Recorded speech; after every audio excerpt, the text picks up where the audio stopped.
Giselle Cosmetics has these gorgeous mineral bronzers I just have to tell you about. Today I'm wearing Gold Digger, and you can see how it just shines and radiates on the skin. Let me show you exactly how I applied it. You'll be amazed how easy it was and how freaking gorgeous it looks when you put it on. So I'm gonna go ahead and grab my bronzing brush, and just with what is already in the cap, pick that up on my brush. I'm going to tap the excess off and start bronzing this part of my face. As you can see, it is quite shimmery. So I'm gonna keep bronzing. I'm gonna bring that up to my temples, and then I'm gonna bring it down.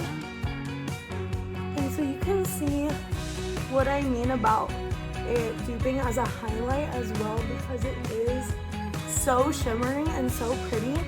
It just gives you that like radiant summer glow. So this side has it on, this one does not. I'm gonna go ahead and do the other side.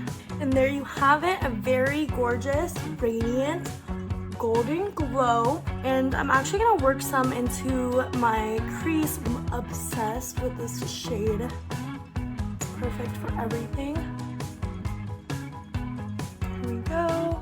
And there you have it. This is my final look using Gold Digger from Giselle Cosmetics.